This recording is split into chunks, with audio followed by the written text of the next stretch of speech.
तो मैं अपने गुरु मार्गदर्शक श्री कमल डाबावाला जी को आमंत्रित करना चाहूंगा। सादर आमंत्रित हैं कि आए और हमारा मार्गदर्शन करें। जी कमल जी, स्वागत है आपका। धन्यवाद दीपक जी। यहाँ पर उपस्थित सभी साथियों को जय जिनेन्द्र।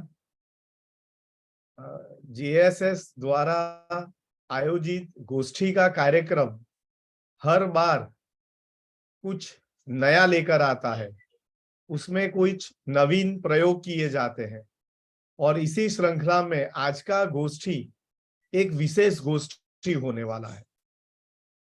हम सब जानते हैं कि एक अच्छा शिक्षक बनने के लिए हमें एक अच्छा लर्नर, एक अच्छा विद्यार्थी बनना जरूरी है। और एक अच्छा विद्यार्थी वही बन सकता है जो निरंतर नए विचारों को ग्रहण करे, नई नई चीजों के बारे में पढ़े और जानकारी ले। और उसके लिए जरूरी है कि हम सब कुछ न कुछ पढ़ते रहें। दुनिया के जो महान विचारक हैं, लेखक हैं, हमारे देश के जो बड़े बड़े लेखक हैं, वो अलग अलग विषय के बारे में क्या सोचते हैं, क्या लिखते हैं, क्या नई नई चीजें रिसर्च होकर, स्टडीज होकर बाहर आ रही हैं, ये पढ़ना, समझना, सीखना और जीवन में उसका उपयोग करना ये अति आवश्यक है। और इसीलिए रीडिंग की हैबिट, पढ़ने की आदत व्यक्ति को सफल बनाने के लिए बहुत ही उपयोगी आदत में से एक है। बहुत सारी आदतें हैं जो हमें सफल बना सकती है, लेकिन उसमें से एक बहुत ही महत्वपूर्ण जो हैबिट है वो है रीडिंग हैबिट। और आज का गोष्ठी इसी हैबिट को डेवलप करने के लिए, नर्चर करने के लिए, उसको और बढ़ावा देने के लिए आयोजित आज आज हमारे साथ गोष्ठी में रजिस्ट्रेशन करते हुए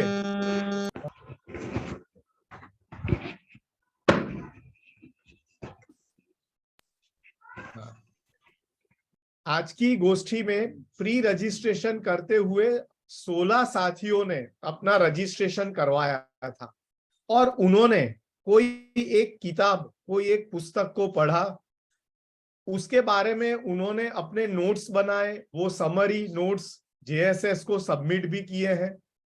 और आज की गोष्ठी में उनको ये मौका दिया जा रहा है, एक अपॉर्चुनिटी है कि ये पुस्तक से उन्होंने क्या सीखा, क्या जानकारी मिली, उनके जीवन में उससे क्या बदलाव आ सकता है, इसके बारे में समरी सबके सामने वो प्रस्तुत करेंगे। इससे उनको तो एक प्रेजेंटेशन स्किल को डेवलप करने का अपॉर्चुनिटी मिलेगा ही, लेकिन हमारे साथ जो बाकी सब लोग गोष्ठी में जुड़े हुए हैं, हमारे लिए बहुत बड़ा बेनिफिट कार्यक्रम का ये है कि 90 मिनट में हमें 16 अलग अलग पुस्तक का निचोड़, 16 अलग अलग पुस्तक का जो अर्थ है या जो उसका जो क्रक्स है वो सुनने को मिल जाएगा, समझने को मिल जाएगा। इसका मतलब है 90 मिनट में मुझे 16 पुस्तक का ज्ञान प्राप्त करने का मौका है। तो इस तरीके से ये गोष्ठी आज का विशेष गोष्ठी है और हम चाहेंगे कि आप इस हैबिट को डेवलप करें, उससे और नया सीखें और फिर अपने विद्यालय में कुछ ऐसी व्यवस्था बनाएं कि आपके बच्चे भी पढ़ने के लिए रुचि डेवलप करें, उसका इंटरेस्ट डेवलप करें और वो खुद समय निकालें और अच्छी अच्छी नई नई किताबें पढ़ें।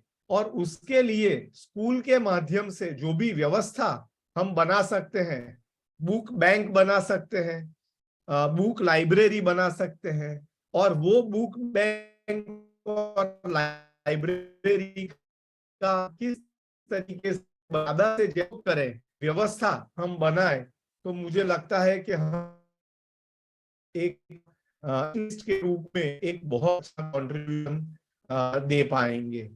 तो हमारे गुजरात में एक सुरेश भाई करके एक बहुत बड़े जो ऑथर हो गए, सुरेश, उन्होंने बहुत अच्छा काम साहित्य के क्षेत्र में किया, लेकिन उनका एक बहुत ही इंटरेस्टिंग जो कोट है, उनका जो एक वाक्य है, वो बहुत फेमस है गुजरात में। वो गुजराती में है, लेकिन मैं चाहूंगा कि आप उसका अर्थ समझने की कोशिश करें। उन्होंने गुजराती में ये लिखा है, गुजराती में कहूंगा, फिर वो हिंदी में भी बताऊंगा मैं, कि जे घરમાં સારા 10 પુસ્તકો ના હોય એ ઘરમાં દીકરી અપાય નહીં અને એ ઘરની દીકરી લેવાય नहीं। मतलब जिस घर में अच्छे 10 पुस्तक ना हो, उस घर के साथ हम कैसे व्यवहार कर सकते हैं। जिस घर में अच्छे 10 पुस्तक ना हो, उस घर के साथ हम कैसे संबंध जोड़े, उस घर के साथ हम कैसे संबंध बना। सजल जी, मेरी आवाज ठीक से आ रही है? जी सर, जी सर, अच्छी है यार, क्लीन है तो। मुझे लगा वीडियो फ्रीज हो गया। हाँ, तो ये उन्होंने बताया। तो इतना महत्वपूर्ण है कि हमारे सबके घरों में अच्छे पुस्तक हो, पुस्तक पे इन्वेस्टमेंट किया जाए, ये कभी वेस्ट नहीं होता है। और मैंने ऐसे बहुत सारे समारंभ देखे हैं, हम लोग खुद ऐसे बहुत सारे कार्यक्रम करते हैं जिसमें हम फूलमाला के जगह और जो मेमेंटो दिए जाते हैं, बहुत सामाजिक कार्यक्रमों में, शैक्षणिक कार्यक्रमों में बहुत बड़े बड़े हार मालाएं पहनाई जाती है, गिफ्ट दिए जाते हैं। हमने उसकी जगह एक सूत्र अपनाया है, बुके की जगह बुक दो। बुके जी नहीं, फ्लावर का बुके नहीं, लेकिन बुक, बुके की जगह बुक देना शुरू करें। तो जो हम बुके खरीदते हैं, बनवाते हैं, 200 रुपए, 500 रुपए, कितने महंगे महंगे वो बुके बनते हैं, गिफ्ट बनते हैं। लेकिन जब वो मेहमान या कोई भी व्यक्ति वो बुके, ज्यादातर तो वो टेबल पे छोड़कर ही चले जाते हैं, कोई हार माला वगैरह अपने साथ भी नहीं ले जाता है। लेकिन अगर पुस्तक किसी को गिफ्ट में दिया जाता है, तो हमेशा वो पुस्तक वो अपने घर पे ले जाता है, और चाहे वो व्यक्ति उसे पढ़े या ना पढ़े, लेकिन कोई ना कोई तो वो पुस्तक जरूर पढ़ता है, और इससे समाज में अच्छे विचार और अच्छी बातों का प्रचलन होता है। तो ये सूत्र मैंने आज आपको दिया, बुके नहीं पर बुक गिफ्ट करें। गिफ्ट में सामान्य चीजें नहीं, लेकिन बुक गिफ्ट करना हम शुरू करें। तो ये बात के साथ मैं आप सभी 16 पार्टिसिपेंट जिन्होंने रजिस्टर किया है, उनको बहुत बहुत बधाई देता हूं कि आप इस क्रम में जुड़े। साथ ही और अन्य यहाँ पर 20-25 और जो साथी जुड़े हुए हैं, मैं समझ सकता हूं वैकेशन का समय है, बहुत सारे लोग अपनी छुट्टियां भी मना रहे होंगे, संडे का मॉर्निंग है, लेकिन फिर भी आप सब लोग यहाँ पर उपस्थित रहे नई जानकारी लेने के लिए। आप सभी को भी बहुत बधाई देता हूं। और इस कार्यक्रम को दीपक जी ने बहुत अच्छे से उसका कंसेप्चुअलाइजेशन किया, उसको प्रमोट भी किया है, उसको डिजाइन किया, और आज उसको फैसिलिटेट करने वाले हैं। दीपक जी, आपको बहुत बहुत शुभकामनाएं। धन्यवाद। जय जिनेन्द्र। धन्यवाद कमल जी, बहुत बहुत, और बहुत बढ़िया सुंदर शब्दों में आपने बहुत अच्छी गूढ़ बातें कही। हम सभी को ये माननी चाहिए और हमारा जीवन बदलेगा निश्चित ही। तो इसी क्रम में आगे बढ़ते हैं। और ये जैसा कमल जी ने बोला कि किताबें बहुत ही बहुत बड़ा खजाना है। तो ये रविवार की सुबह हम सभी इकट्ठा हुए हैं और हम इसको बहुत अच्छे तरीके से यूज करने वाले हैं आज के दिन को। तो आगे बढ़ने से पहले मैं कुछ किताबों के बारे में कुछ बातें कहना चाहूंगा, तो आशा करता हूँ शायद पसंद आए आपको। किताबें करती हैं बातें बीते जमाने की, दुनिया की, इंसानों की, आज की, कल की, एक एक पल की, खुशियों की, गम की, फूलों की, बमों की, जीत की, हार की, प्यार की, मार की। क्या तुम नहीं सुनोगे इन किताबों की बातें? किताबें कुछ कहना चाहती हैं, तुम्हारे पास रहना चाहती हैं। किताबों में चिड़िया चहचहाती हैं, किताबों में खेतियां लहलाती हैं, किताबों में झरने गुनगुनाते हैं, परियों के किस्से सुनाते हैं। किताबों में रॉकेट का राज है, किताबों में साइंस की आवाज है। किताबों का कितना बड़ा संसार है, किताबों में ज्ञान की भरमार है। क्या तुम इस संसार में नहीं जाना चाहोगे? किताबें कुछ कहना चाहती हैं, तुम्हारे पास रहना चाहती हैं। तो इन्हीं बातों से शुरू करते हैं। किताबों के बारे में इतना कुछ कहा कि सब हाँ। कुछ इसी में है, सबसे अच्छा मित्र। तो धन्यवाद कमल जी। तो अभी आगे बढ़ते हुए हम सबसे पहले आमंत्रित करना चाहेंगे धनंजय कुमार महतो जी।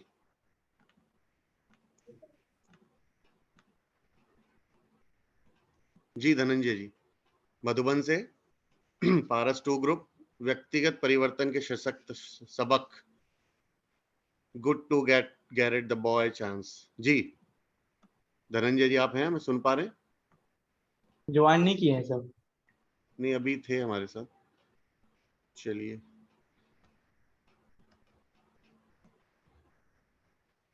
अगले क्रम में आगे बढ़ते हैं। दीपश्री जैन दानपति जी। जी दीपश्री जी, स्वागत है आपका।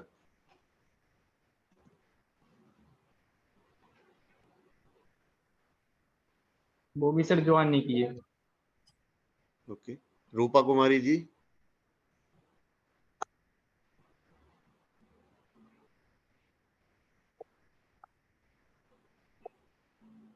जी रूपा जी, नहीं है क्या?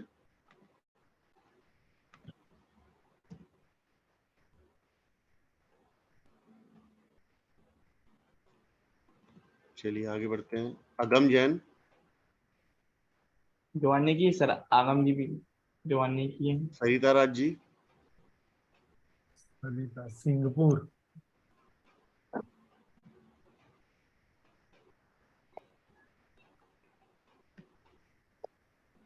सरिता सिंहपुर है ना सर? जी ब्रह्मसिया है। बरमसिया।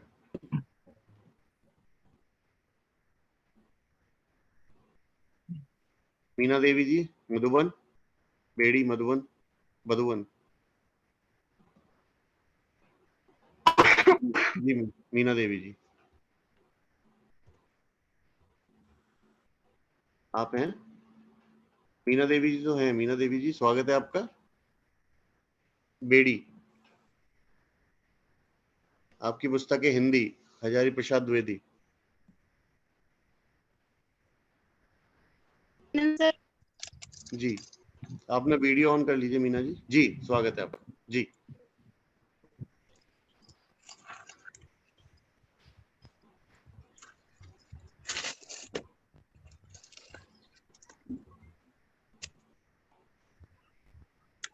मेरा कविता था सर हजारी प्रसाद त्रिवेदी का सर, जी जिसमें लिखे थे कि वक्त की स्याही में तुम्हारी रोशनी को भरकर शब्दों का कागज पर कदम कदम पर चलना, एक नई बावजूद को मेरी गौरव को रखकर माहिर है कितना इस कलम का मेरी अंगुलियों से मिलाकर तुम्हें साथ साथ यूं सलग सलग पर चलना।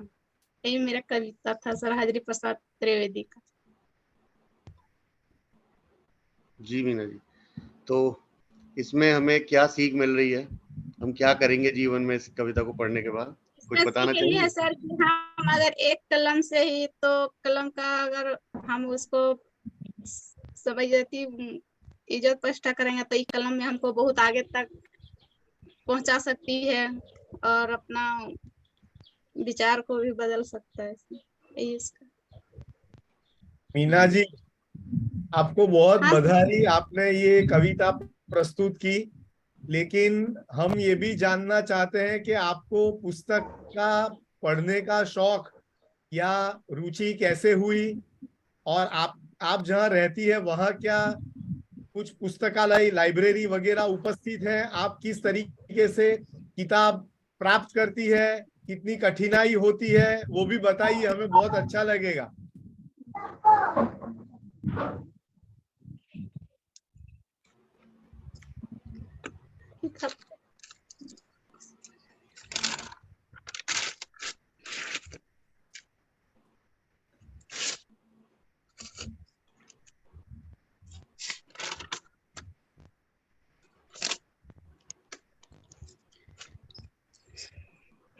मीना जी जी।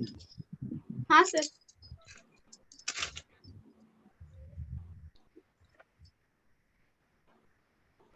आपके पास कोई पुस्तकालय है, लाइब्रेरी है आपके आसपास, या पुस्तकें कहाँ से लाते हैं आप?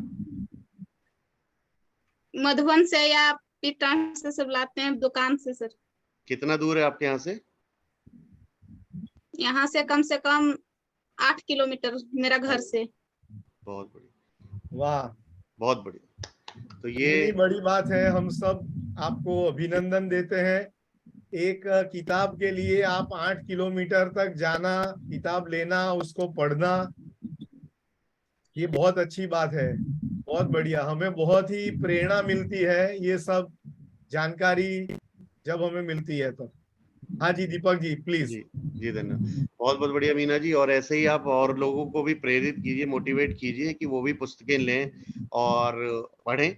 और अगर प्रयास आप कर सकें, अपने पास कुछ अच्छी पुस्तकें लाके रखिए और बच्चों को बांटिए, और वो पढ़ के आपको वापस करें। ऐसा कोई आप शुरुआत कर सकें अपने आसपास, तो बहुत बड़ा कार्य हो जाएगा आपके क्षेत्र में, है ना।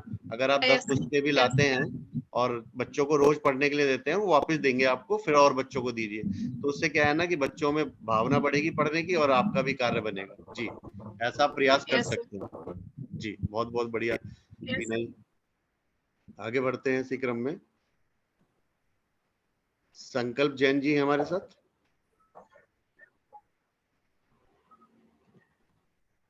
संकल्प जी। तो ज्वाइन नहीं किए साइकिल। नेहा जैन जी, शाहगढ़।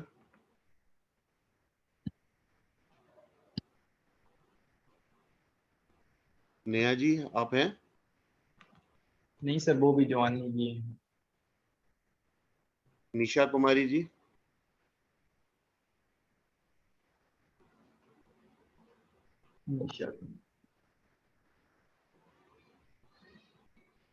विकास जैन जी। जी विकास जी हैं। उपस्थित हैं। जी विकास जी। विकास जी, आपका स्वागत है। पुस्तक है सभी लेखक को कैसे बने। जी सभी को सादर जय जिनेन्द्र, जी नमस्ते नमस्कार। और मैं एक हिंदी की साहित्यकार जो अभी अभी इस हिंदी की विधा में उपलब्ध हुए हैं, उपस्थित हुए हैं, वह एक प्रशासनिक अधिकारी के रूप में डॉक्टर अगम जैन, जिनकी किताब है कभी गांव कभी कॉलेज। ये जो किताब है मैंने पढ़ने का उद्देश्य आप लोगों को और मैंने स्वयं इसलिए बताया क्योंकि मैं खुद एक गांव से बिलोंग करता हूं, और कभी कॉलेज के लिए मैंने भोपाल ज्वाइन किया। तो भोपाल से और भोपाल के बाद मेरा गांव का क्या सफर था, इस किताब में मैंने अपने आप को एक रिलेटेड किया। लेखक भी इस किताब को कहता है कि काल्पनिक है, लेकिन काल्पनिक होने के बावजूद भी इसमें कुछ ऐसे तथ्यों का समावेश किया गया है जिनमें हमें बहुत ही जानकारी मिलती है। जैसे लेखक ने शुरुआत में ही अपनी बात को प्रारंभ करते हुए उन्होंने कहा है कि सच्चाई है, एक गांव है और एक कॉलेज है। एक गांव में एक कॉलेज की स्थापना होती है तो ये समझ में नहीं आता कि गांव में कॉलेज है या फिर कॉलेज में गांव है। यहाँ से उन्होंने बहुत व्यंग्यात्मक, हास्यात्मक और साथ में प्रेम का एक सौंदर्य, मित्रता की पराकाष्ठा, शिक्षा का महत्व, इन सब चीज को उसके बुक में समावेश किया है। जैसा कि हम इसमें से कुछ वाचन करके भी बताएंगे। उन्होंने एक बात कही है, इन उम्र में लंबी सड़कों को मंजिल से चढ़ते देखा नहीं। इन उम्र में लंबी सड़कों को मंजिल से चढ़ते देखा नहीं, बस भागती फिरती रहती है, हमने तो ठहरते देखा नहीं। अपनी इस जिंदगी की बात कहते हैं। इसमें 4 से 5 पात्र हैं जिन पर यह पूरी जो उपन्यास से गढ़ा गया है। विवेक, विनय, सुलोचना, चैन सिंह, और एक स्वयं लेखक अपने आप को नरेटर के रूप में प्रस्तुत करता है और वह बताता रहता है कि कहता है, एक कहानी है ऊंची दुकानों के फीके पकवानों की, बड़े बड़े नाम वालों की पर छोटे दर्शन वालों की। कहानी में जब जब कॉलेज का ज्वार चढ़ता है, गांव में आते आते भाटा सिर पर फूट पड़ता है। कहानी के किरदार ऐसे कि प्रैक्टिकल होने के नाम पर गरीब आदमी की लंगोटी खींच लें। कुछ का लेज है वह छात्र ऐसे हैं जिनकी कुछ कॉलेज के छात्र ऐसे हैं जिनका जेब से आज भी कॉलेज में ऐसे छात्र आए हैं जिनके जेब से अभी भी गांव की मिट्टी की सुगंध आती है।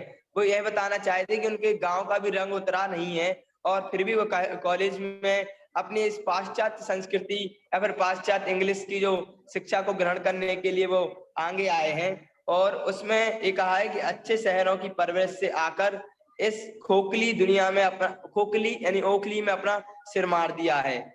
कहानी के हर छात्र का सपना होता है। मतलब हम और आप अगर अध्ययन करने किसी विद्यालय या फिर अच्छे इंस्टीट्यूट में जाते हैं तो हमारा एक सपना होता है कि हम या फिर एक IAS IPS पद पर हों या फिर इंजीनियर या फिर डॉक्टर हों। लेकिन इसमें जो किरदार है उसमें सबका अपना अपना स्वयं का मन होता है। जैसे एक जो है एक अपने घर शिक्षा को मात्र ग्रहण करना चाहते हैं, डिग्री को लेना चाहते हैं और अपने पिता की जो पहले से सरपंची है या फिर तहसीलदारी है या फिर कोई ऐसे पद हैं जो वंशानुगत प्राप्त होते हैं उनको वह प्राप्त करना चाहते हैं। कुछ हैं कि कॉलेज लाइफ खत्म करने के पहले ही विवाहित जीवन में अपने आप को देखना चाहते हैं। और एक है कि कहानी में अर्श से लेके फर्श तक, मतलब हमें एक विद्यालय में या फिर एक जनजीवन में या फिर सामान्य तौर पर जो देखने को मिलता है वह सब देखने को मिलता है। तो लेखक कहता है अर्श से लेके फर्श तक, आसमान से लेकर खजूर तक, कहानी में, गांव में, कॉलेज में इसमें प्रेम जीतता है या फिर पढ़ाई, दोस्ती जीतती है या लड़ाई। इसमें इसका उद्देश्य मैं यूं इसलिए बताना चाहता हूं, आज हम जिस क्षेत्र से बिलोंग करते हैं या फिर हमें जिन सुख सुविधाओं का लाभ मिलता है वह उन ही कम सुविधाओं में गांव के जो बच्चे हैं या फिर जो सीमित जरूरतों के बीच में रहकर भी एक अच्छा नाम कमाते हैं और अच्छी शिक्षा ग्रहण करते हैं। और वही आप अगर पाश्चात्य संस्कृति और इंग्लिश की दौड़ में दौड़ रहे हैं फिर भी आप अपने आप को खत्म कर देते हैं। क्यों? आपको विलासतामय जीवन, आपको संघर्षमय जीवन नहीं देखने को मिला। इसीलिए हमें कुछ ऐसे प्रयास करने चाहिए। जैसे लेखक कहता है कि भाई इंजीनियरिंग करते करते एक गांव में इंजीनियरिंग कर रहे हैं वो, तो गांव से 2 किलोमीटर दूर ऐसी जगह उनको देखने को मिली जहां बच्चे शिक्षा के इच्छुक हैं, पढ़ना चाहते हैं लेकिन उनके पास जरूरती सामान नहीं है। तो ये जो 4 मित्र थे, विनय, विवेक, सुलोचन और चैन सिंह, ये लोग मिलकर जाते थे 2 किलोमीटर पैदल खाने बनाने के बाद और वहां 1 से 2 घंटे पढ़ा कर आते थे। तो लेखक इसको रियलिटी में भी बता रहा है और हमें भी बता रहा है कि हमें ऐसा कुछ करना चाहिए जिससे हम जिस क्षेत्र में हैं, जिस मोटो को लेकर चलते हैं कि शिक्षा ये नहीं हो रहा है, वो नहीं हो रहा है, मात्र नरेंद्र सिंह तोमर या फिर धर्मेंद्र प्रधान का ये कार्य नहीं है कि शिक्षा नीति में बदलाव करें। शिक्षा नीति तो पहले भी 86 में भी चल रही थी, आज बदलने के बाद भी कोई फर्क नहीं पड़ने वाला। कोचिंग इंस्टीट्यूट हर घर में है, शिक्षा को व्यापार बनाया जा रहा है। तो इसी बीच हम इस शिक्षा के व्यापार को एक तरीके से कैसे उसको बता सकते हैं। और उन्होंने इस जो किताब में और भी 2-4 बातें बताई हैं कि ये जो हास्य और व्यंग का कंप्लीट पैकेज है और कथानक ऐसा आम है कि हमारे जीवन के बीच से उठाया लिया गया है। लेखक ने स्वयं के उन्होंने स्वयं जो पल जिए हुए हैं, उन्होंने जिन समस्याओं के बीच से अपने आप को उभारा है, वह हमें प्रेरणा देना चाहते हैं कि हम इन कार्यों को कैसे कर सकते हैं। और एक और बात बताई थी उन्होंने, लेखक इसमें सच्चाई को बयां करते हैं और इसमें लेखक शिक्षा के लिए सामान्य सुविधाएं नहीं है। एक वर्ष तक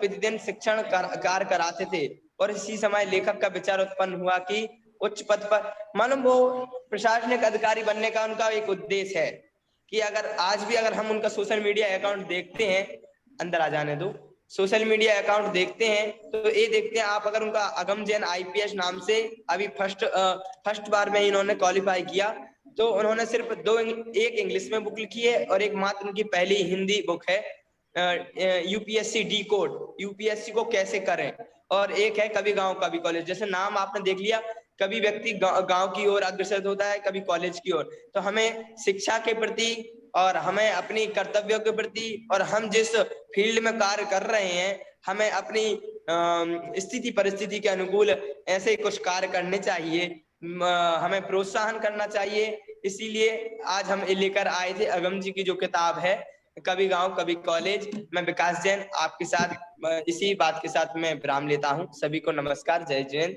जय भारत, जय हिंद। जी विकास जी, बहुत बहुत बढ़िया सुंदर प्रस्तुति, और बहुत अच्छे तरीके से आपने एक विवेचना की है कि किस तरीके से गांव के लोग और शहर के लोगों का विचारों में अंतर है, और हमें जीवन में किस तरीके से आगे बढ़ना चाहिए। तो हमारा एक प्रश्न है, जैसे आप पीछे भी हम देख पा रहे हैं, तो क्या आप शिक्षक हैं?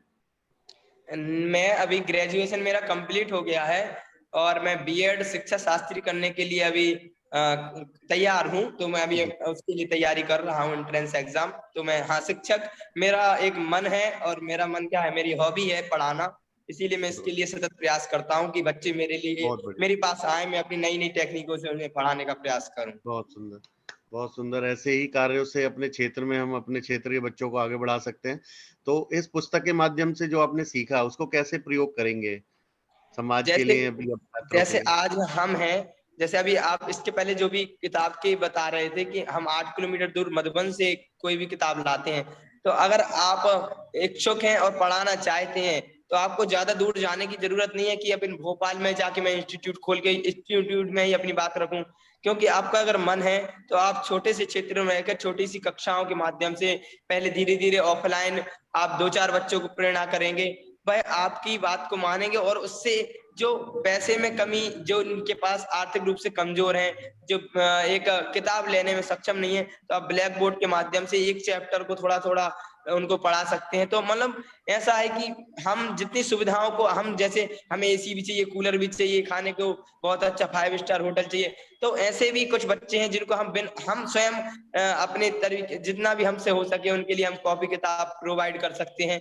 और भी बड़े बड़े जो लोग होते हैं, जो दानदाता होते हैं, वो और चीजों में तो बहुत दान देते हैं, तो उनसे कुछ प्रेरणा ले, उनसे कुछ हम उनको समझाकर बुझाकर अपनी बात को रखकर उनसे कह सकते हैं कि इन बच्चों के लिए भी कुछ प्रयास किया जाए। तो ऐसा भी कर सकते हैं हम। जी विकास जी, बहुत बढ़िया सोच है। और अगर प्रत्येक व्यक्ति भारत का ये सोच ले कि हम इस क्षेत्र में चाहे एक ही बच्चे की मदद करें और एक ही बच्चे को पढ़ने में सपोर्ट करें, तो इस देश के सारे बच्चे पढ़ जाएंगे। कोई भी हाँ, बच्चा ऐसा नहीं रह जाएगा जो ना पढ़ सके। अगर हम सब जैसे लोग ये जैसे एक इसके प्रयास लिए एक करें। और सलाह हो सकती है कि जैसे हम और आप हैं, किसी एक एक बच्चे को अगर पढ़ाना प्रारंभ करें और भाई किसी अच्छे पद पर या फिर कुछ अच्छा अपना इनकम सोर्स कर ले, तो उसको हम कह सकते हैं कि आप भी कुछ ना कुछ ऐसा, मैंने जैसे आपको पढ़ाया, फिर मेरे लिए नहीं सही, किसी और के लिए सही, कुछ ना कुछ ऐसा कार्य कर सकते हैं। जी बहुत बढ़िया विकास जी, धन्यवाद। जय जिनेन्द्र, नमस्कार।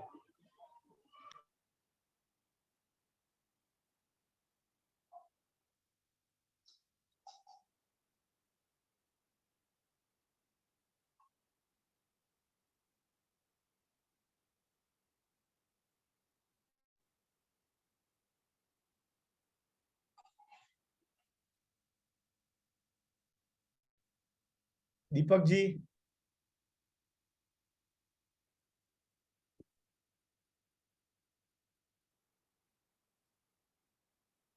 सजल जी। जी सर। हाँ, दीपक जी का वीडियो फ्रीज हो गया है। लगता है सर नेटवर्क नेटवर्क प्रॉब्लम है सर के यहाँ पर थोड़ा वो।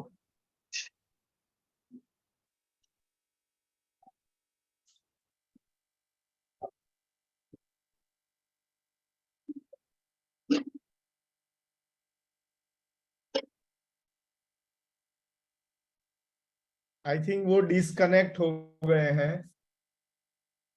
हमारा नेट शायद डिस्कनेक्ट हो गया था।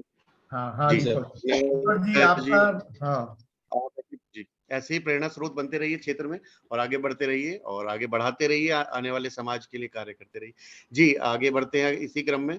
रक्षा शुक्ला जी को हम आमंत्रित करना चाहेंगे। जी रक्षा जी, आप हैं उपस्थित? यस सर, जय जैनेन्द्र सर।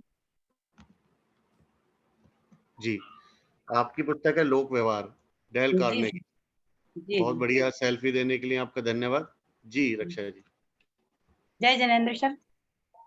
जी सर, मुझे जो पुस्तक मिली है इससे मैं बहुत ही खुश हूँ। बहुत अच्छी पुस्तक है जो डेल कार्नेगी द्वारा लिखी गई है।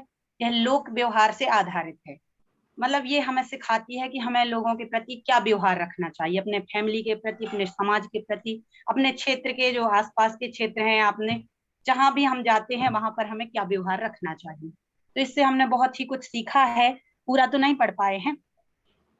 इसके चयन के कारण है, यह पुस्तक डेल कार्नेगी द्वारा लिखी गई है। इस पुस्तक में यह पुस्तक मानव के व्यवहारों पर आधारित है, जिनमें हम सीखते हैं कि यह मन को बदल देती है, प्रत्येक व्यक्ति के मन को बदल देती है। बस हमें सोचने की क्षमता रखनी चाहिए।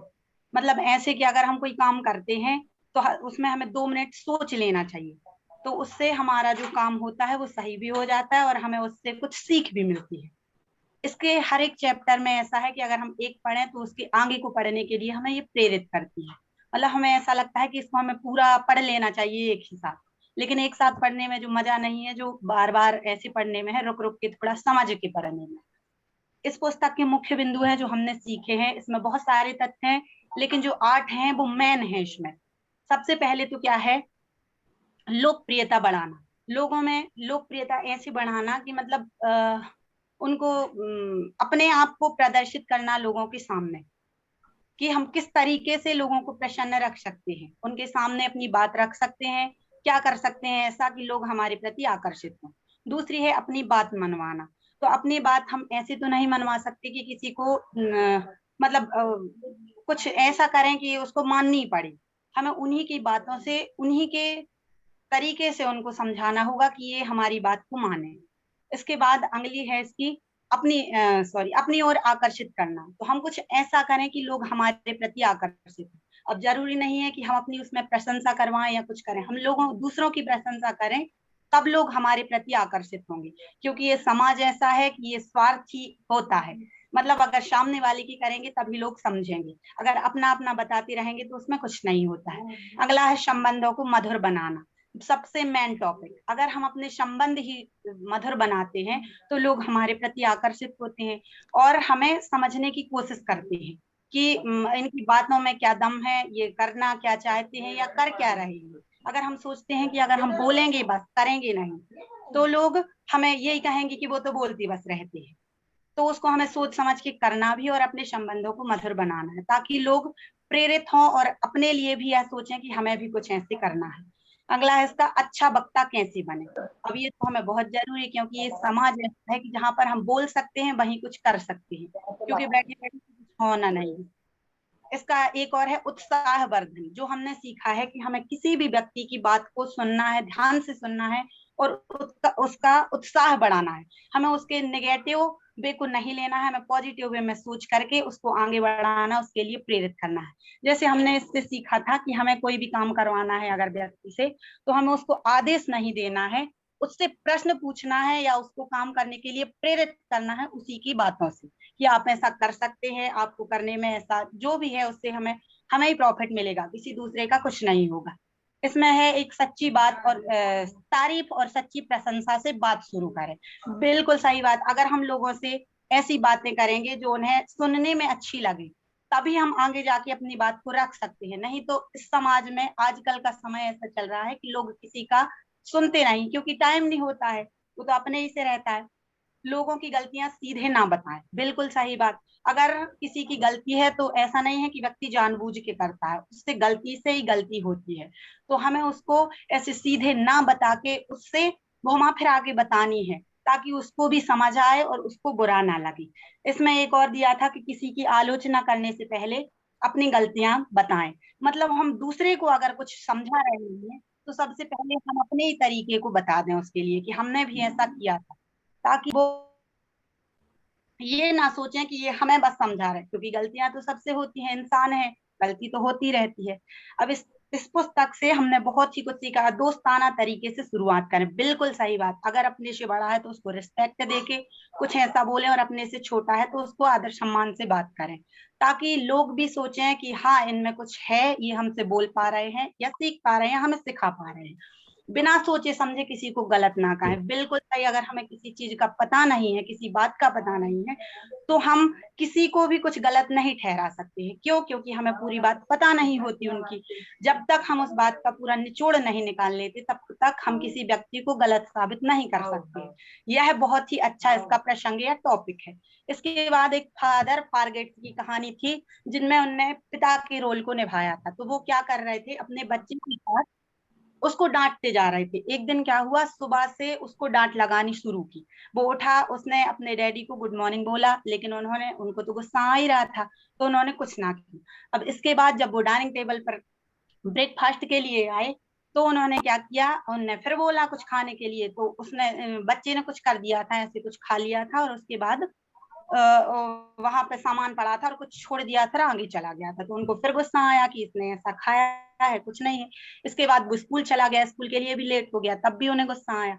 जब पिताजी ऑफिस से आए, फिर ऑफिस से आने के बाद फिर उन्होंने देखा कि यह धूल में खेल रहा है, ना इसने होमवर्क किया ना कुछ किया, तो इसके बाद भी उन्हें गुस्सा आया। अब रात को फिर जब वो गुड नाइट बोलने के लिए आया और सो गया, तब भी पिताजी ने उनके कुछ नहीं बोला, ना गुड नाइट बोला ना कुछ, वो जैसे कि जैसे गुस्सा रहे।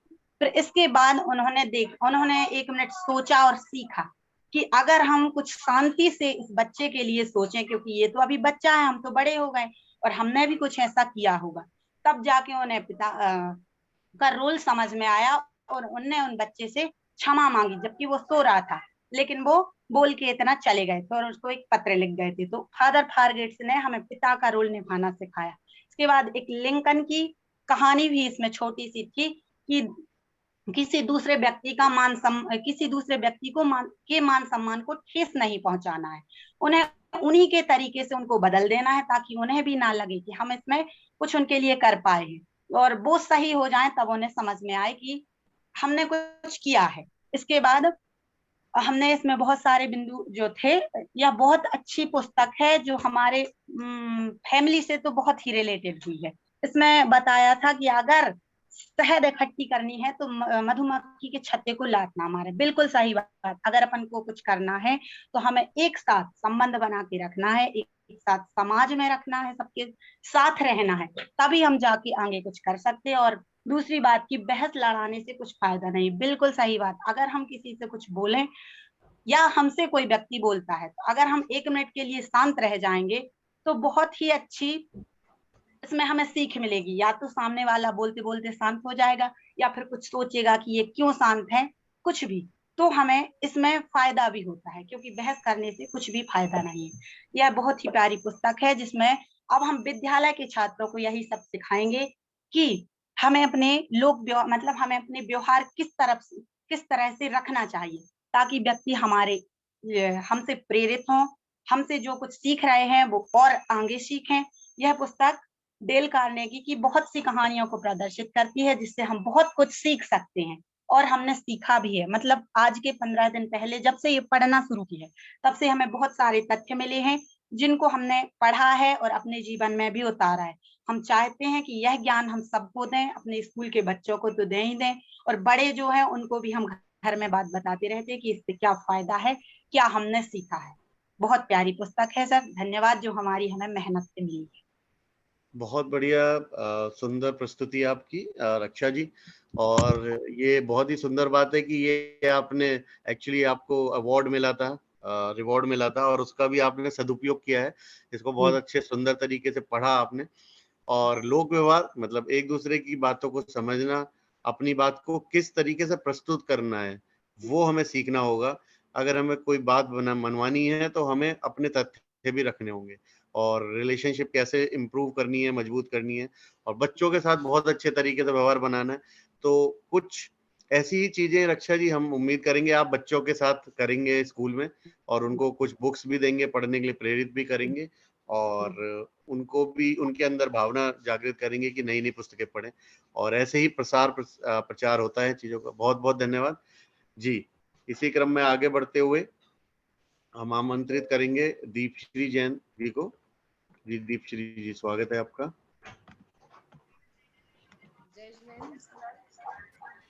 जी दीपश्री जी, सफलता का राज, रोंडा ब्रांड। जी मैं जय जैन, मैं दीपश्री जैन दानपति, JSS सिद्ध ग्रुप 2 से आज आपके सामने अपनी प्रिय पुस्तक द सीक्रेट, जो कि रोंडा बर्न ने लिखी है, ये 50 अलग अलग लैंग्वेजेस में अवेलेबल है। तो मैं इसके बारे में आज सबके सामने बात करना चाहूंगी। सर्वप्रथम इस पुस्तक को चुनने के कारण, तो इस किताब में सफलता प्राप्त करने के लिए सिद्धांत जैसे कि निर्धारित लक्ष्य, व्यवस्थित योजना, सकारात्मक सोच जैसे कई नियमों पर ध्यान केंद्रित किया गया है। जैसा कि इस पुस्तक का नाम है द सीक्रेट, जिसका अर्थ है रहस्य। यह इस बुक को चुनने का सबसे प्रमुख कारण है। रहस्य का मतलब है आकर्षण का नियम। हम ये कह सकते हैं कि जो भी हमारे जीवन में हो रहा है उसे हमने स्वयं आकर्षित किया है। जैसे हम कह सकते हैं कि कभी कभी हम कहते हैं कि हम लेट ना हो जाएं, हम लेट ना हो जाएं, हम लेट ना हो जाएं, और हम ये बार बार बोलते हैं और हम वाकई लेट हो जाते हैं, क्योंकि जो ब्रह्मांड है वो ना और नहीं का अंतर नहीं जानता। उस तक सिर्फ ये बात पहुंचती है कि हम लेट हो जाएं। हम बोलते जरूर ये है कि हम लेट ना हो जाएं। और कभी कभी ऐसा होता है कि हम बहुत खुश होते हैं, तो हम हमारे साथ पूरे दिन ऐसा होता है कि हम खुश रहते हैं। क्यों? क्योंकि हमने उसी टाइप की चीजों को सोच रखा होता है, अपनी तरफ आकर्षित किया होता है। अब इसके लिए सबसे अच्छा प्रमाण वैसे जैन धर्म में भी इसके लिए माना गया है, और मुनि श्री 108 प्रमाण सागर महाराज जी हैं जो भावना योग और मंगल भावना में इसी बात पर जोर देते हैं।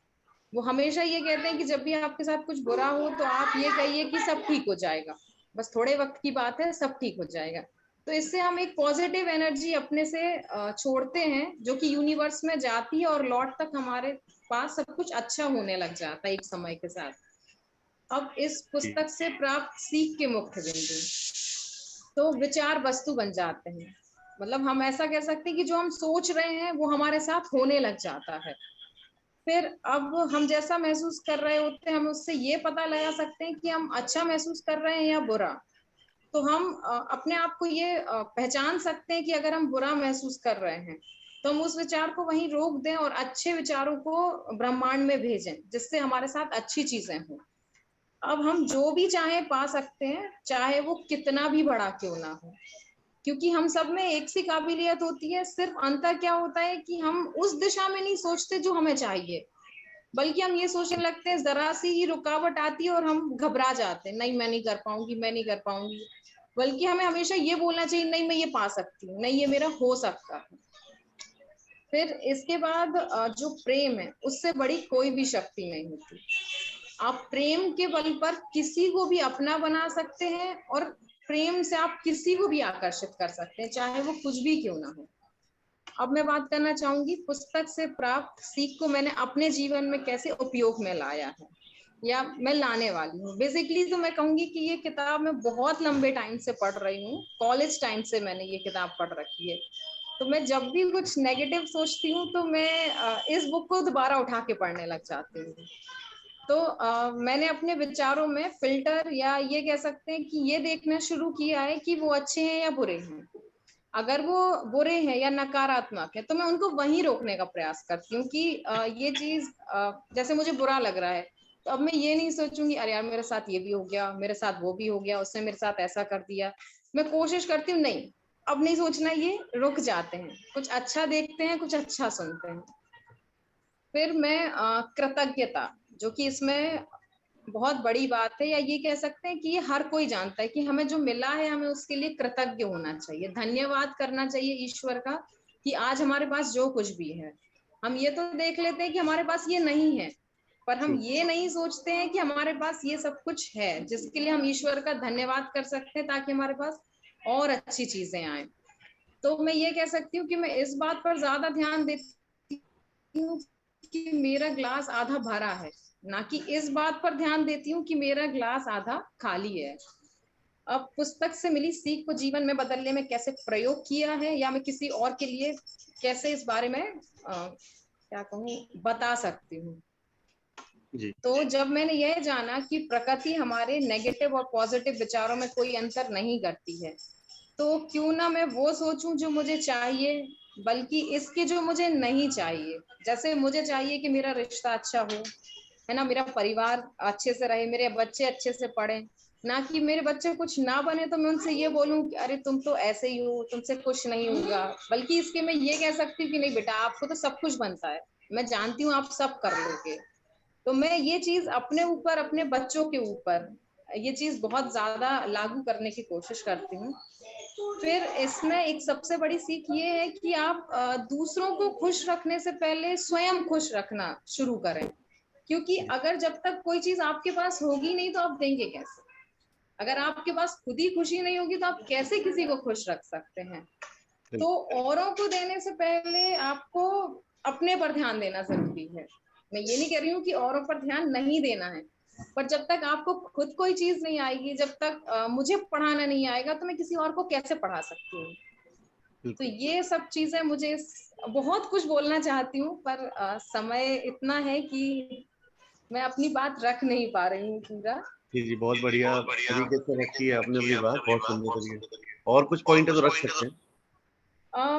इसमें जैसे कहना चाहिए कि आपके पास पैसे के लिए, जैसे धन के बारे में आप बात करें, तो हम हमेशा क्या सोचते हैं, जैसे किसी के पास जो गरीब है, हम कहते हैं ना कि गरीब गरीब हो रहा है और अमीर अमीर हो रहा है। वो इसलिए हो रहा है क्योंकि अमीर क्या करता है, बस ये सोचता है कि मेरे पास और कैसे इनकम का सोर्स बढ़े, वो इस चीज में दिमाग लगाता है। और गरीब क्या होता है, वो हमेशा ये बोलता रहता है, अरे मेरे पास तो ये नहीं है, मेरी तो किस्मत ही खराब है, मेरे साथ ऐसा हो रहा है। वो ये इसमें अपना टाइम वेस्ट कर देता है, जबकि वो ये नहीं सोचता है कि मैं और क्या कर सकता हूँ, अपने आप को और बेहतर कैसे बना सकता हूँ, और कौन सी चीजें हैं जिनको मैं करके अपने आप को आगे बढ़ा सकता हूँ। अब जैसे पूछेगा, अरे यार मेरे को इतना उधार चुकाना है, मेरे को इतना उधार चुकाना है, तो वो पूरे टाइम क्या सोच रहा है, मेरे को कितना उधार चुकाना है। तो पूरे यूनिवर्स में क्या बात जा रही है कि मुझे इतना उधार है, मतलब मेरे ऊपर का कर्ज है। वो ये नहीं सोचता है कि आज मेरे पास इतनी इनकम हुई, तो आज इतनी इनकम हुई, आप एक जैसे ये कह सकते हो कि आपने अपना टर्नओवर डिसाइड किया, मतलब आप एक अच्छी फैमिली से हैं, तो आपने डिसाइड किया कि मेरा साल भर का टर्नओवर 1 करोड़ होगा। अब आपने पूरे टाइम बस वही सोचना शुरू कर दिया कि मेरा टर्नओवर 1 करोड़ होगा, 1 करोड़ होगा, 1 करोड़ होगा, तो आपको वैसे रास्ते भी मिलने लगेंगे। सिर्फ सोचने से नहीं होता, करना भी पड़ता है चीजों को। और एक और चीज कि आपके रिलेशन के लिए, मतलब आपके संबंधों को कैसे अच्छा बनाया जा सकता है। तो इस बारे में मैं ये कहना चाहूंगी कि जैसे फॉर एग्जाम्पल हम कह सकते हैं कि जैसे मैं एक एग्जाम्पल ले रही हूँ, ये मैं नहीं हूँ, जैसे मैं सोचूं कि मेरा और मेरे परिवार से या मेरे हस्बैंड के साथ मेरा अच्छा रिलेशन नहीं है। अब मैं पूरे टाइम क्या सोचती हूँ कि वो मुझे समझते नहीं है, वो मुझे ऐसा नहीं करते, वो मुझे छूट नहीं देना चाहते, मैं कुछ भी ऐसा सोचती रहती हूँ। तो क्या होता है, जो मैं सोच रही होती वो फ्रिक्वेंसी मेरे साथ साथ उनके पास भी यही पहुंचती जाती है। तो वो पूरे टाइम क्या सोचते हैं कि मैं ऐसी हूँ, मतलब वो मुझ में नेगेटिविटी ढूंढते हैं। अब बल्कि इसके मुझे ये बोलना चाहिए कि नहीं, मेरा परिवार बहुत मुझे पसंद करता है, मेरे सबके साथ बहुत अच्छे रिलेशन है। तो हम हमेशा नेगेटिव नेगेटिव बोलते रहते हैं, और नेगेटिव हमारे साथ होता जाता है, और हम समझ ही नहीं पाते कि हमारे साथ हो क्यों रहा है। हम यही सोचते हैं गलती क्या है हमारी। तो हमें हमेशा ये सोचना चाहिए कि मेरी हाइट छोटी है, बाल छोटे हैं, मैं मोटी हूँ, मैं पतली हूँ, मैं कुछ भी हूँ, मैं जो भी हूँ और मैं जैसी भी हूँ, मैं बहुत अच्छी हूँ। और ईश्वर के लिए मैं धन्यवाद देती हूँ कि उनने मुझे जो दिया वो बहुत दिया है, क्योंकि औरों के पास तो बहुत कुछ है जो नहीं है। जी, बहुत बढ़िया बात रखी आपने दीपश्री जी, बहुत सुंदर तरीके से प्रस्तुत किया। गूढ़ बातें हैं ये, और बहुत सिंपल भी हैं, और ये लॉ ऑफ अट्रैक्शन का काम करता है। जैसे आपने बात की कि जो मेरे पास है वही मैं दे सकती हूँ, ये ऊर्जा का सिद्धांत है कि अधिक ऊर्जा से कम ऊर्जा की ओर, जैसे आप बर्फ को रखोगे तो वो ट्रांसफर होनी शुरू हो जाएगी, गर्मी उसका रूपांतरण होना शुरू हो जाएगा। तो ऐसे ही होता है, जैसे इकोसिस्टम, इको बोलोगे आप, इको करोगे पहाड़ पे जाके, अपना नाम लोगे, वही वापस आएगा। तो हम जो बोल रहे हैं वही हमें वापस यूनिवर्स से आता है, क्योंकि सारी तरफ स्पेस है, वहाँ इको होके वापस आता है ना। बहुत सिंपल है। और जो आपने बोला कि जो मुझे चाहिए उस पर फोकस करो, शोभा जी भी जानते हैं इस बात को कि हमने बहुत सारे अपने बहुत सारे वेबिनार्स के टाइम ये बोला है। एक एग्जांपल देते हैं कि आप जब जाते हो होटल में, रेस्टोरेंट में, तो आप किस चीज के ऊपर फोकस करते हो, आपको क्या ऑर्डर करना है उस पर, या बाकी चीजों के ऊपर फोकस करते हो। आप मेन्यू कार्ड में ये बोलते हो कि मुझे ये नहीं चाहिए, या आप ये बोलते हो ये चाहिए, लाके दीजिए, ठीक है। और अगला, आप प्रोसेस पे नहीं जाते कि आप कैसे बना रहे हो, आप सब्जी कहाँ से लाए, आपने कैसे पकाया, आप सिर्फ इस पे फोकस करते हो कि वो मेरे सामने आ जाए, मैं उसको एंजॉय करूं। तो ऐसे ही यूनिवर्स काम करता है कि आपको चाहिए क्या, उस पर फोकस कीजिए। और जो आपने बोला कि नहीं और ना को नहीं समझता, इसका बहुत सिंपल सा एग्जांपल देते हैं। आप गूगल पे टाइप कीजिए, है ना, he is not a bad boy, तो बैड बॉय से रिलेटेड ना सारी इंफॉर्मेशन, सारे फोटोज आ जाएंगे। ही इज नॉट नहीं पड़ेगा, वो नॉट नहीं पड़ेगा, गूगल पड़ेगा कीवर्ड बैड, बैड बॉय निकाल के ला देगा। और he is not a good boy लिखिए तो वो गुड बॉय से रिलेटेड निकाल के ला देगा। तो क्या हुआ, गूगल ने ना सिर्फ और सिर्फ कीवर्ड पढ़ा है ना, सक्सेस लिखिए, हैप्पीनेस लिखिए, सौरो लिखिए, सैड लिखिए, वो वही निकाल के लाएगा। तो हमें क्या चाहिए, हम क्या बनना चाहते हैं, वो ही हमें सोचना है। वो ही जो आपने बोला कि ऊर्जा जो भी है या जो आपने सोचा वो मैनिफेस्ट होती है और वो पदार्थ बन जाती है, यानी कि वो आपको मिल जाती है। तो बहुत अच्छे तरीके से आपने बात रखी और हम हमारे बहुत दिल के करीब है ये पॉइंट, हमेशा हम बोलते रहते हैं सबको। बहुत सुंदर प्रस्तुति जी, धन्यवाद। आगे बढ़ते हैं इसी क्रम में जी।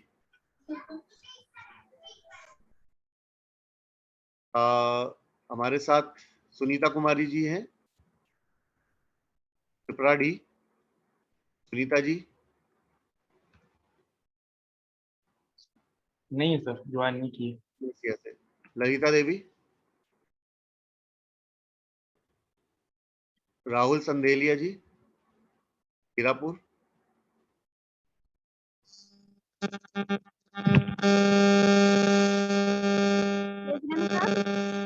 जी, ललिता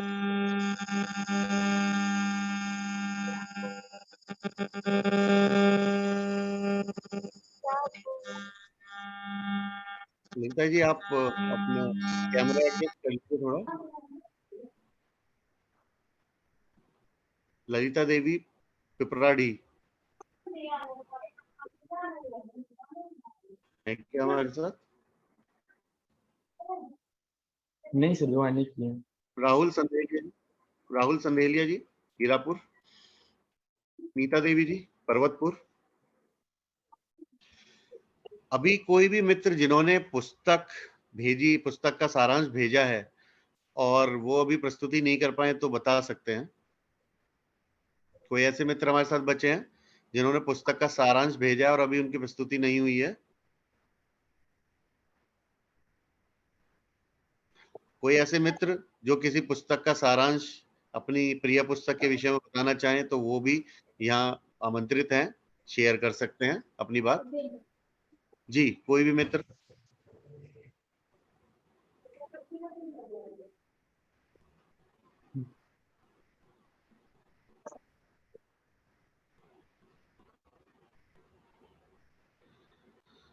कोई भी मित्र अपनी बात रखना चाहें, अपनी किसी पुस्तक से संबंधित, कोई इन्होंने पढ़ा हो, आज पुस्तक के विषय में पढ़ा हो, या कोई बात ऐसी जो उनको याद हो और अपने जीवन में उन्होंने उस पुस्तक से प्रयोग किया हो। और जी, शोभा जी, स्वागत है। सर ये कह रहे हैं जो नहीं अपना नाम भेज पाए समय अभाव से, क्या भी कुछ बोल सकते हैं? हाँ जी, हाँ जी, हम वही बोल रहे हैं कि अगर आप चाहें तो आप भी प्रस्तुत कर सकते हैं। कोई बोल रहा है शायद, अभी वो बोले। सजल जी म्यूट कर देंगे। जी जी, हो गया। जी शोभा जी।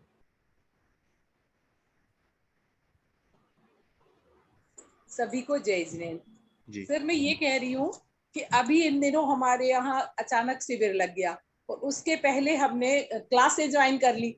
अब मुझे एक दिन तो ये लगा कि मैं क्लासें भी मिस नहीं कर सकती, क्योंकि मैंने खुद ही रास्ता चुना और चूंकि वहां मैं संचालिका हूँ तो मुझे वो भी सौंपा गया कार्य कि आपको ही देखना है पूरा।